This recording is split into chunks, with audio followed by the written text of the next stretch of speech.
ಇವಾಗ ನೋಡ್ರಿ, ಈ ಮರಿ ಈ ರಾಗಿ ಹುಲ್ಲು ತಿಂದಿದ ತಕ್ಷಣಕ್ಕೆ ಹಿಂಗೆ ಹಾರಾಡ್ತದ್ದು. ನಾವು ಭಾಳ ಯೋಚನೆ ಮಾಡ್ಬಿಟ್ಟು ಇದೇನಪ್ಪ ಹಿಂಗೆ ಆಗ್ಬಿಡ್ತು ಅಂತಂದು. ನೋಡ್ರಿ ಹೆಂಗೆ ಆಡ್ತವೆ, ಹೆಂಗೆ ಹೊಡೆದಾಡ್ತವೆ. ಇದ್ರ ಬಗ್ಗೆ ನಾನು ಕಾಲು ಏನಾರು ಆದವು ಅಂತಂದು ಎಲ್ಲ ಯೋಚನೆ ಮಾಡಿದೆ. ಹೊಸ್ದಾಗಲ್ಲ, ನಮಗೆ ಗೊತ್ತಿಲ್ಲ, ನಮಗೆ ಒಂದು ಸ್ವಲ್ಪ ಭಯ ಆದಂಗೆ ಆಯ್ತು. ಆವಾಗ ಇಲ್ಲೇ ನುರ್ತರ ಹತ್ರ ಚೆನ್ನಾಗಿ ಗೊತ್ತಿರೋ ಹತ್ರ ಹೋಗಿ ಒಂದು 5-6 ಇದಕ್ಕೆ ಹೋಗಿ ವಿಸಿಟ್ ಮಾಡಿ ಇದ್ರ ಬಗ್ಗೆ ಡೀಟೇಲ್ಸ್ ಕಲೆಕ್ಟ್ ಮಾಡಿದೆ.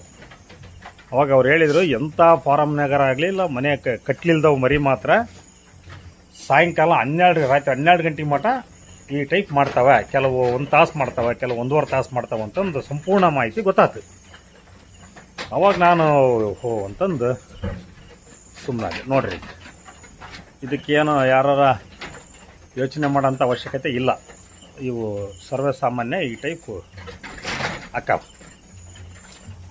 ನಮಗೆ ಗೊತ್ತಿಲ್ಲದ ಕಾರಣ ತಿಳ್ಕೊಂಡು, ನಮ್ಗೆ ಹೊಸ್ದಾಗೆಲ್ಲ ಗೊತ್ತಾಗಲಿಲ್ಲ. ಇದು ಈಗ 3 ದಿವಸದಿಂದ ಹಿಂಗೆ ಮಾಡ್ತದೆ, ಹಿಂಗೆ ಬಲವಾಗಿ ಮುಂಚೆ ಇದ್ದಿಲ್ಲ. ಅವಾಗ ನಾವು ಯೋಚನೆ ಮಾಡಿ ಎದುರಿ ಇದಕ್ಕೊಂದು ಪರಿಹಾರ ಹುಡುಕಿ ಕರೆಕ್ಟ್ ಐತಿ. ಏನಲ್ಲ, ಅರ್ಧ ಗಂಟೆ ಮಾಡ್ತಾವೆ, ಅಬ್ಸರ್ವ್ ಮಾಡಿದೆ 1 ತಾಸು 1.5 ತಾಸು ಅಂತಾನೆ ಹಿಂಗೆ ಹಾರಾಡ್ತಾವೆ. ಆಮೇಲೆ ಆರಾಮಾಗಿ ಇರ್ತಾವೆ. ನೋಡ್ರಿ ಹೆಂಗೆ ಆಯ್ತು, ನೋಡ್ರಿ ಹೆಂಗೆ ಡಿಚ್ಚಿ ಹೊಡಿತಾವೆ ನೋಡ್ರಿ,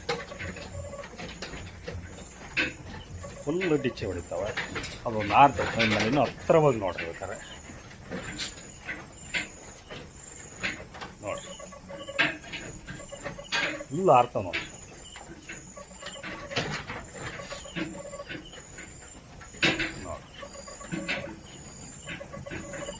ಆಮೇಲೆ ಉಳಿದಿರ್ತಕ್ಕಂಥ ಮೇವು ತಿಂದು ಮಲಿಗೆ ಬಿಡ್ತಾವೆ. ತಿಂತಾವೆ. ಇಲ್ಲಿ ಪಕ್ಕದಲ್ಲಿ ನೀರು ಕುಡಿತಾವೆ. ಇದು ಮಾಡೋದು. Okay, thank you.